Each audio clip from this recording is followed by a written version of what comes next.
देखते हैं क्या है खास योर मनी में आज। म्यूचुअल फंड में निवेश के लिए नॉमिनी की जरूरत क्यों है?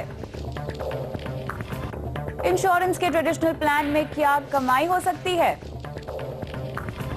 और एनआरआई के लिए भारत में निवेश के नुस्खे।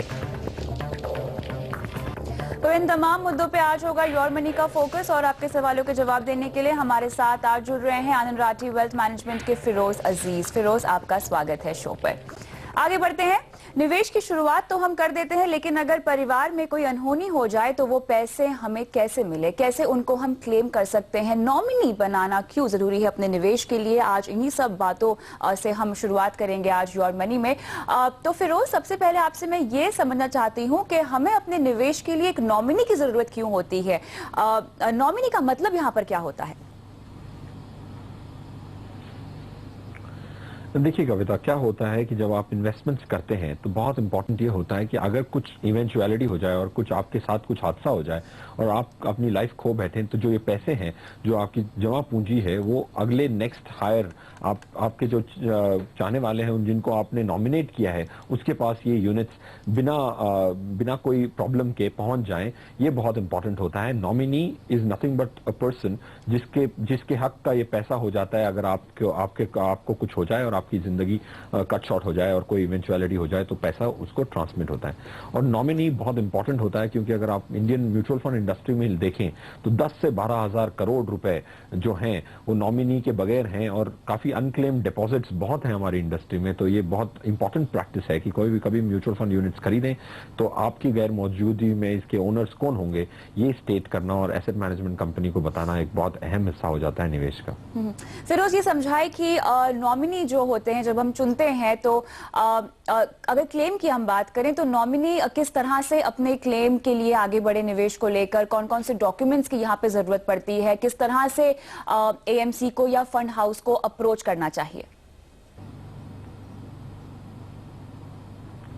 देखिए क्या होता है कि नॉमिनी जब होता है और कुछ इवेंचुअलिटी हो जाती है और नॉमिनी को अगर अपने पैसे या अपने यूनिट्स क्लेम करने की जरूरत होती है तो उसको 2-4 बेसिक डॉक्यूमेंट्स की जरूरत पड़ती है। एक तो एक अकाउंट स्टेटमेंट होता है जो एसेट मैनेजमेंट कंपनी हमेशा इशू करती है, जिसमें नॉमिनी के डिटेल्स मेंशन होते हैं।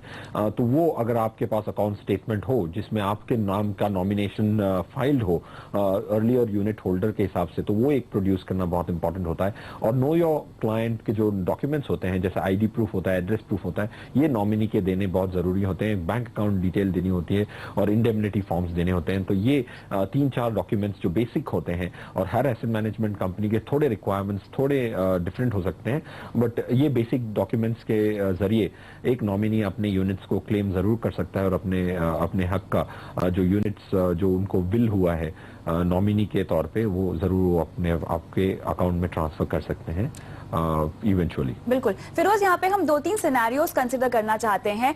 अगर कोई सिंगल यूनिट होल्डर हो, उन्होंने नॉमिनी अपना अपॉइंट किया गया है, तो उनके क्लेम के लिए तो हमें ये प्रक्रिया अपनानी होगी जो आपने अभी बताई है कि नॉमिनी जो है वे तमाम डॉक्यूमेंट्स लेकर जाए एमसी के पास और अपना यूनिट जो है वो क्लेम कर ले। लेकिन अगर कोई जॉइंट यूनिट होल्डर हुआ, तब इस सिनेरियो में निवेश के जो यूनिट्स हैं वो किसके पास जाएंगे? देखिए अब क्या होता है कि अगर कोई जॉइंट होल्डर है तो जॉइंट होल्डर के डिवाइस पे एक अगर फर्स्ट होल्डर का डिवाइस होता है तो यूनिट्स अगर नॉमिनीज ना हो तो ऑटोमेटिकली सेकंड होल्डर के हित में ट्रांसफर हो जाते हैं। तो अगर दो जॉइंट होल्डर्स हैं तो फर्स्ट जॉइंट होल्डर की अगर डिमाइस हो जाती है तो second holder becomes the new owner of the units in case of absence of a nominee. अगर नॉमिनी होता है तो जो आधे यूनिट्स होते हैं वो नॉमिनी के प्रति चले जाते हैं और बाकी आधे जो सेकंड होल्डर के नाम पे थे वो continue to be in the second holder's name. Kavita ji, बिल्कुल, लेकिन अगर यहाँ पर किसी यूनिट होल्डर ने नॉमिनी अपॉइंट नहीं किया है फिरोज, तो किस तरह से मामला फंस सकता है, या उनके लिए भी कई सारे विकल्प हैं यूनिट क्लेम करने के लिए? हाँ, तो क्या होता है कि अगर किसी ने नॉमिनेशन ही नहीं किया है तो जो यूनिट्स हैं उसका जो हक का पैसा होता है वो लीगल हायर्स को जाता है और उनको अपनी प्रोबेटेड विल लेके आनी पड़ती है और इंडेमनिटी बॉन्ड्स देने पड़ते हैं। तो अगर नॉमिनी नहीं है तो उनके जो लीगल हायर्स हैं उस प्रोपोर्शन में विल के हिसाब से ये फोलियो भी डिस्ट्रीब्यूट होता है और उसके पैसे डिस्ट्रीब्यूट किए जाते हैं। अगर विल में 4 लोगों का नाम है तो चारों के नाम पे जो भी विल की जो मेंशन्ड है परसेंटेजेस उसके हिसाब से डिस्ट्रीब्यूट होता है। उसके लिए प्रोबेट की जरूरत पड़ती है। जो विल प्रोबेटेड विल है वो प्रोड्यूस करनी पड़ती है, इंडेमनिटी फॉर्म्स प्रोड्यूस करने पड़ते हैं और आइडेंटिटी प्रूफ्स और एड्रेस प्रूफ्स प्रोड्यूस करने पड़ते हैं और सब लीगल हायर्स को साइन करना बहुत महत्वपूर्ण है इंडेमनिटी फॉर्म में। तब जाके नॉमिनी के बगैर जो फोलियोज हैं उनकी डिस्ट्रीब्यूशन पॉसिबल हो पाती है यूनिट होल्डर के डिमाइस के सिचुएशन में। फिरोज, यहाँ पे निवेश की राशि के मुताबिक भी क्लेम करने का तरीका अलग अलग होता है, डॉक्यूमेंट्स अलग अलग हमें पेश करने पड़ते हैं। मसलन अगर हमारा निवेश 1 लाख से ज्यादा हो या कम हो इस सिचुएशन में। करेक्ट, बिल्कुल। 1 लाख के ऊपर जो होता है अमाउंट उसके लिए डॉक्यूमेंटेशन रिगरस है और उसकी वेरिफिकेशंस भी डॉक्यूमेंटेशंस की काफी रिगरस होती है। तो 1 लाख इज द थ्रेशोल्ड, जैसे आपने सही फरमाया कि 1 लाख के नीचे जो डॉक्यूमेंट्स लगते हैं वो बेसिक डॉक्यूमेंट्स लगते हैं। इंडेमनिटी फॉर्म की जरूरत नहीं पड़ती है 1 लाख के नीचे। 1 लाख के ऊपर आपको इंडेमनिटी फॉर्म और प्रोबेटेड विल लेके आनी पड़ती है, तब जाके ये डिस्ट्रीब्यूशन होता है। 1 लाख के नीचे ये डॉक्यूमेंट्स मैंडेटरी नहीं है। लीगल हायर एक रजिस्टर्ड विल बहुत होती है, प्रोबेट की जरूरत नहीं पड़ती है 1 लाख के नीचे के जो डिस्ट्रीब्यूशंस और फोलियोज होते हैं उसके लिए। बिल्कुल, तो क्लियरली यहाँ पर आपके अपनों की जिम्मेदारी आप ही पर है। लिहाजा अपने निवेश के लिए एक तो आपको नॉमिनी अपॉइंट करना, नॉमिनेशन करना बहुत ज्यादा जरूरी है और उसके बाद उन्हें ये भी बताएं कि किस तरह के डॉक्यूमेंट्स की जरूरत पड़ सकती है ताकि वो भी उन्हें भी क्लैरिटी रहे कि किस तरह से क्लेम लिया जाना चाहिए। लेकिन फिलहाल अगर आपने अपने निवेश के लिए जो कि म्यूचुअल फंड हो या इंश्योरेंस हो या आपका पीपीएफ का अकाउंट भी क्यों ना हो, बैंक अकाउंट भी क्यों ना हो, अगर आपने वहां पे नॉमिनेशन नहीं कराया है तो योर मनी के जरिए हमने आपको पूरी प्रक्रिया समझा दी है जिसके जरिए आप नॉमिनेशन कर सकते हैं या नॉमिनी अपॉइंट कर सकते हैं। फिलहाल रुकते एक ब्रेक के लिए, ब्रेक के बाद शुरू करेंगे सवाल जवाब का सिलसिला। बने रहे। योर मनी में आपका फिर से स्वागत है और अब जुड़ते हैं हमारे शो के आज के पहले दर्शक से जो कि हेमकांत है हमारे साथ। नमस्कार हेमकांत द्विवेदी जी, बताइए कहां से बोल रहे हैं? गुड इवनिंग मैम, मैं लखनऊ से बोल रहा हूँ मैम। गुड इवनिंग, बताइए आपने अपनी फाइनेंशियल प्लानिंग किस तरह से की है? नहीं मैम, देखिए फाइनेंशियल प्लानिंग तो मैंने सीएनबीसी देख करके ही की है, बहुत रिसेंटली की है। अच्छा, बहुत अच्छा लगा ये सुनकर। बताइए लेकिन किस गोल के लिए की है और कहाँ कहाँ निवेश किया है आपने? देखिए मैम, मैं 1000 रुपीज की, मैं हस्बैंड वाइफ मिल करके कर रहे हैं प्लानिंग। अच्छा, मैं प्राइवेट में हूँ, वाइफ मेरी गवर्नमेंट में है। ओके। और दोनों का मिक्स करके है, लेकिन हमें लगता है कि कहीं न कहीं गड़बड़ है मेरा प्लानिंग। अच्छा, आपने अपने पोर्टफोलियो में 7 फंड जोड़े हुए हैं?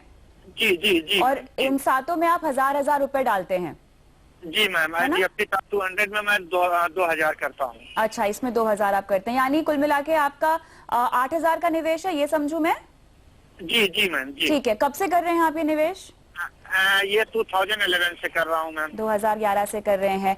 और द्विवेदी साहब, आपने इंश्योरेंस पॉलिसीज जो ले रखी हैं 4, जीवन आनंद, जीवन सरल, जीवन मित्रा और जीवन लक्ष्य, ये किसके कहने पे आपने ली है? क्या ये आपने अपनी निवेश जो आपने फंड्स अपने पोर्टफोलियो में शामिल किए हैं उससे पहले आपने ये पॉलिसीज ली थी? मैम देखिए, जानकारी न होने की वजह से मैं इसको लिया था टैक्स सेविंग के लिए। अच्छा, तो मेन प्रॉब्लम मेरी यही है कि मैं इस पे क्या करूं। बिल्कुल, आपने सही पहचाना कि आपसे कहाँ गलती हुई है। मेरे ख्याल से आप लगातार जो सीएनबीसी आवाज देख रहे हैं, योर मनी देख रहे हैं, उसके जरिए आप पहचान पाए हैं ये गलती हुई है। मुझे ये बताइए कि आपने अपने लिए लक्ष्य, आर्थिक लक्ष्य तो यहाँ निर्धारित कर लिए हैं, बच्चों की पढ़ाई, भविष्य और शादी और रिटायरमेंट का लक्ष्य है, लेकिन आपने उन्हें समय की अवधि नहीं दी है। तो कुछ टाइम फ्रेम आप मुझे बता पाएंगे? देखिए मैम, देखिए ये जो 6000 जो 8000 हम म्यूचुअल फंड में दे रहे हैं, ये 25 ईयर्स के लिए हम कर रहे हैं। ठीक है। और ये रिटायरमेंट के लिए है। ये केवल रिटायरमेंट के लिए है, ये 8000 का निवेश? ये रिटायरमेंट के लिए है मैम। ठीक है, ठीक है। और बिटिया मेरी 5 ईयर्स की है, उसकी स्टडी के लिए और शादी के लिए हमें प्लानिंग करनी है, जिसके लिए आपने ये सारे अपने इंश्योरेंस पॉलिसीज पोर्टफोलियो में शामिल की हैं? जी जी मैम। ठीक है। अपने निवेश को आप और कितना बढ़ा सकते हैं? मैम करीब 5000 और बढ़ा सकते हैं। और टर्म प्लान है आपके पास? नहीं मैम, टर्म प्लान नहीं है, हेल्थ प्लान है मेरे पास। हेल्थ प्लान है, बहुत अच्छी बात है, लेकिन आपने हमें इतना फॉलो किया है तो आपको अभी तक टर्म प्लान तो लेना चाहिए था। आपकी ईयरली इनकम क्या है हेमकांत जी? मैम करीब 4 लाख है। और आपकी वाइफ की? थोड़ा ज्यादा होगी, करीब वही 450 के लगभग। चलिए बताते हैं आपको क्या करना चाहिए और जुड़ते हैं फिरोज अजीज से जो हमारे आज के मेहमान हैं। फिरोज, सबसे पहले जहां गलती हुई है, हेमकांत ने खुद ये बात पकड़ी है कि इन्होंने 4 इंश्योरेंस पॉलिसीज हालांकि टैक्स बचाने के लिए ली है, लेकिन अब उन्हें भी पता है कि इससे इनको ना ही इन्फ्लेशन बीट हो पा रहा है, ना ही इनका इंश्योरेंस कवर हो पा रहा है और ना ही इन्हें बेहतर रिटर्न मिलेगा। तो इन इंश्योरेंस पॉलिसीज जो कि ट्रेडिशनल प्लान है, क्या सलाह होगी सबसे पहले इनके लिए? बिल्कुल हेमकांत जी, आपने सही प्रॉब्लम आइडेंटिफाई किया है आपके पोर्टफोलियो में। ये जो इंश्योरेंस पॉलिसीज हैं सब ट्रेडिशनल एंडोमेंट पॉलिसीज हैं और इनमें से रिटर्न जो आती है वो सब ऑप्टिमल आती है, इन्फ्लेशन को भी बीट नहीं कर पाती, जैसे कविता जी कह रही थी। बिल्कुल इन्फ्लेशन बीट नहीं कर पाएंगी, तो इसमें निवेश करना और निवेश जारी रखना आपके पोर्टफोलियो के लिए काफी सब ऑप्टिमल साबित हो सकता है। तो इसको आप स्टॉप करें। डेफिनेटली इनमें काफी चार्जेस भी हो सकती हैं स्टॉप करने की, तो कितने साल का निवेश आपने कर चुके हैं वो देख के, प्री क्लोजर कॉस्ट देख के आप एटलीस्ट उसका निवेश बंद करें। Don't put good money to bad. So I personally think इसको स्टॉप करना चाहिए। और जैसे कविता जी ने कहा था कि टर्म प्लान खरीदें, अपनी लाइफ कवर को करना बहुत ज्यादा जरूरी है। आप एक अर्निंग मेंबर हैं, आपकी वाइफ एक अर्निंग मेंबर है, दोनों की लाइफ टर्म प्लान से कवर होनी बहुत जरूरी है। एटलीस्ट एक 50 से 70 लाख रुपए का कवर दोनों की लाइफ पे होना बहुत इंपॉर्टेंट होता है, क्योंकि आपके चिल्ड्रन के एजुकेशन फ्यूचर के लिए आपको टर्म प्लान की जरूरत पड़ेगी। सो ये चारों पॉलिसीज एंडोमेंट प्लान हैं, ट्रेडिशनल प्लान हैं। तो आपने सही कहा है कि ये आपके पोर्टफोलियो में वैल्यू क्रिएट करने के बदले वैल्यू डिस्ट्रक्ट करेंगे, इसको स्टॉप कीजिए। और म्यूचुअल फंड्स के अगर तवज्जो दिया जाए तो आपके 7 स्कीम्स उनमें से 6 स्कीम लार्ज कैप स्कीम्स हैं और 1 मिड कैप स्कीम है। तो लार्ज कैप में पोर्टफोलियो थोड़ा आपका ज्यादा स्क्यूड है, तो मिड कैप में स्क्यू करना थोड़ा ज्यादा जरूरी है। अच्छी बात यह है कि आप जो निवेश बढ़ाना चाहते हैं तो आपके लक्ष्य पूरे होने की अच्छी खासी संभावना है, बिकॉज आप रीजनेबल टारगेट लेके चल रहे हैं और अच्छा खासा निवेश भी कर रहे हैं और आपकी डिस्पोजेबल इनकम्स भी रीजनेबल हैं, आपकी monthly salaries as a family देखते हुए। तो मेरे हिसाब से थोड़ी मॉडिफिकेशन की जरूरत है आपके पोर्टफोलियो को। तो मैं चेंजेस बता देता हूँ। ये डीएसपी टॉप 100 स्कीम जो है वो इतनी अच्छी स्कीम नहीं है, उसको आप निवेश बंद कीजिए। एचडीएफसी टॉप 200 का भी निवेश बंद कीजिए। एचडीएफसी प्रूडेंस जो बैलेंस स्कीम है उसको भी आपको निवेश बंद करना चाहिए। एसबीआई इमर्जिंग बिजनेस, तो ये 4 स्कीम आपकी 7 स्कीमों में से रोकनी चाहिए आपको और ज्यादा निवेश नहीं करना चाहिए। उसमें आपको 2 स्कीमें और शामिल करने के लिए बोलूंगा ताकि आपकी 5 स्कीम का पोर्टफोलियो हो जाए। एक एसबीआई मैग्नम मिड कैप एक होगा और एचडीएफसी अपॉर्चुनिटीज फंड, ये 2 स्कीम शामिल कर लें तो आपके पास 5 स्कीम का पोर्टफोलियो होगा। वो बहुत होता है 13,000 रुपए की डिप्लॉयमेंट पर मंथ के लिए। तो Hemkant ji, this is what I suggest. तो ये माइनर मॉडिफिकेशंस और HDFC click to protect term plan अगर आप लेंगे तो आपको सबसे सस्ते प्रीमियम्स मिलेंगे और आपकी कवर और क्लेम रेशियोज भी बहुत अच्छी हैं एचडीएफसी की। तो ये सजेशन रहेगी आपके लिए हेमकांत। चलिए हेमकांत जी, आपको अपने पोर्टफोलियो में बदलाव करने हैं। मिड कैप फंड तो आपको बताए हैं जो आपको अपने पोर्टफोलियो में शामिल करने हैं। टर्म प्लान ले लीजिए और अगली बार अगर आप अपना सवाल हमें वापस से भेजना चाहें तो अपने गोल्स के लिए आपको कितनी राशि जमा करनी है उसका भी अगर आप हमें आइडिया दे, तो आपको कितना निवेश करने की जरूरत है। फिलहाल तो आप कह रहे हैं कि और 5,000 रुपए जोड़ सकते हैं, अपनी क्षमता के हिसाब से आप इसे और भी बढ़ाना चाहेंगे, उसकी जानकारी अगर आप चाहें तो हमें आगे चलकर योर मनी में दे सकते हैं। रुकते हैं एक ब्रेक के लिए, लेकिन ब्रेक के बाद हम लेंगे रिजवान का सवाल। बने रहिए।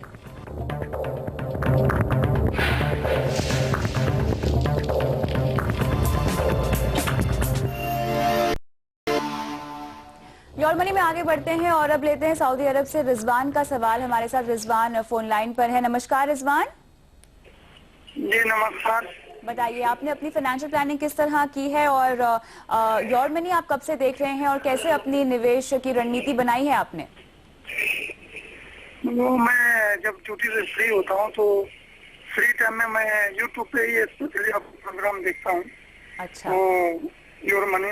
अच्छा। तो मैंने तो एक्चुअली हाउस वगैरह सबका प्लानिंग हो चुका है, तो मैं सोच रहा हूँ कि जो पैसे जैसे LIC वगैरह होता है उसमें डालने से बेहतर है कि वो म्यूचुअल फंड में डाले। तो उसके बारे में मुझे इतनी जानकारी नहीं थी। अच्छा। तो मैं सोचा कि वो आपका योर मनी प्रोग्राम देखा मैंने, स्टेप बाय स्टेप और डीपली मैंने देखा। वो प्लस माइनस हर भीड़ से देगा, तो मुझे अच्छा लगा, इसलिए मैंने आपसे कांटेक्ट किया। अच्छा लगा ये तो सुनकर, इसमें- और आपने सही पहचाना कि इंश्योरेंस पॉलिसीज की बजाय अगर आप म्यूचुअल फंड का रास्ता अपनाएं तो निवेश कर सकते हैं, निवेश की रणनीति आप इसके जरिए अपना सकते हैं। लेकिन मुझे बताइए कि आपको कितने साल तक का निवेश करना है, हर महीना आप कितना पैसा डाल सकते हैं? नहीं, हम तो लॉन्ग टर्म डालेंगे, क्योंकि अच्छा, 20 साल 30 साल तक के लिए डालेंगे। कोई खास आर्थिक लक्ष्य और जिसके लिए मेरा आप वो- पैसे डालना चाहते हैं, निवेश करना चाहते हैं? कोई गोल आपका? वो तो समझिए कि मेरा हाउस का प्रॉब्लम नहीं है, मैंने हाउस बना लिया, अच्छा। 4-5 प्लॉट ले लिया, मेरे को ये सब का कोई टेंशन नहीं। ठीक है, और बस आप पैसे जोड़ना चाहते हैं, वेल्थ रिटायरमेंट क्रिएशन। के लिए मैं सोच रहा हूँ। अच्छा, रिटायरमेंट के लिए, ठीक है। हाँ, और कितने की राशि आप इकट्ठा करना चाहते हैं? 20 से 30 साल का समय है, तो कितना इकट्ठा करना चाहते हैं इस दौरान? 2-3 करोड़ तो हो जाना चाहिए। और कितना निवेश कर सकते हैं? मेरी इनकम जो है वो मंथली जो 80 से 90 है, करीब 10 से 12 आता है ईयरली। ठीक मैं है, तो कर सकता हूँ, उसमें कोई टेंशन नहीं। ठीक है। चलिए तो आपको आपने बताते क्या- हैं कि 2 से 3 करोड़ रुपए आपको 20 से 30 साल में इकट्ठा करने हैं। इसके लिए आपको कितना निवेश करना होगा और क्या रास्ता आपको अपनाना होगा। फिरोज अजीज हमारे साथ आज के मेहमान जुड़े हुए हैं। फिरोज, अच्छा फैसला है रिजवान का, इन्हें भारतीय बाजार में निवेश करना है और 20 से 30 साल का समय देना चाहते हैं, और यहाँ पर जो है काफी अच्छा समय है इनके पास, रिटायरमेंट का गोल है, ये और भी एक बात है। और निवेश कहते हैं कि जितना जरूरी होगा उतना वो कर सकते हैं, तो आप क्या रास्ता इन्हें सुझाएंगे? हाँ, सो रिजवान जी, ये बहुत अच्छा निर्णय है, क्योंकि इंडियन इक्विटीज जो हैं अगले थोड़े साल तक, अगले 4-5 साल तक काफी अच्छी फेज को देखेंगी। तो ये आप एनआरआई होकर इंडियन इक्विटीज में इन्वेस्ट करने का जो निर्णय ले रहे हैं, काफी अच्छा डिसीजन है। सो हम एंडोर्स करते हैं कि ये डिसीजन काफी अच्छा है।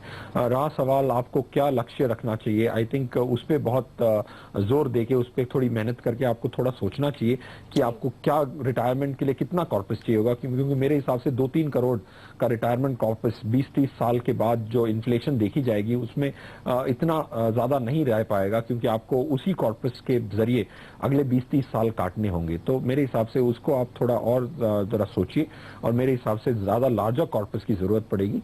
10 से 12 करोड़ मिनिमम होता है इन्फ्लेशन को, अगर आप 2-3 करोड़ को इन्फ्लेट करें 30 साल बाद। तो अगर आप अपनी 25% आपकी सैलरी का आप निवेश करते रहें, जो आपकी सैलरी है उसमें से 20 से 25% भी अगर आप निवेश करें, तो 10 से 12 करोड़ रुपया आपका इकट्ठा हो सकता है अगले 30 सालों में। अगर 13% की भी रिटर्न आ जाए, तो मैं सजेस्ट करूंगा कि आप 3-4 इक्विटी स्कीम्स लें और 2 डेट स्कीम्स ले लें। तो इस मिक्स में आपको काफी अच्छा 13% का स्टेबल रिटर्न आने की काफी अच्छी संभावना है। तो मैं मेंशन कर देता हूँ स्कीम्स। मिराय एसेट इंडिया अपॉर्चुनिटीज एक फंड होगा, बिरला फ्रंटलाइन एक 2 लार्ज कैप स्कीम्स हो गई, और मिड कैप स्कीम में सुंदरम स्माइल और आईसीआईसीआई डिस्कवरी, और डेथ साइड में आप Templeton India income opportunities fund और कोटक इनकम अपॉर्चुनिटीज फंड देख सकते हैं। तो ये 6 फंड में अगर आप अपनी 20-25% ऑफ आपकी सैलरी कंसिस्टेंटली इन्वेस्ट करते जाएं, तो 12 से 13 करोड़ की कॉर्पस 13% की रिटर्न में जरूर इकट्ठी हो सकती है। ज्यादा से ज्यादा निवेश करने की सलाह आपको दी जा रही है। पोर्टफोलियो में कौन से फंड आपको शामिल करने चाहिए, ये आपको बता दिया है रिजवान। इसी के साथ फिरोज, बहुत बहुत शुक्रिया आज शो पर आने के लिए। योर मनी में मुझे भी दीजिए इजाजत, लेकिन अगर आपका कोई सवाल है जो कि mutual fund, insurance, financial planning, credit card, loan से जुड़ा हुआ है, तो अपना सवाल ट्विटर ID @kavita.th या फिर हमारी ईमेल ID mf@moneycontrol.com पर आप भेज सकते हैं। नमस्कार।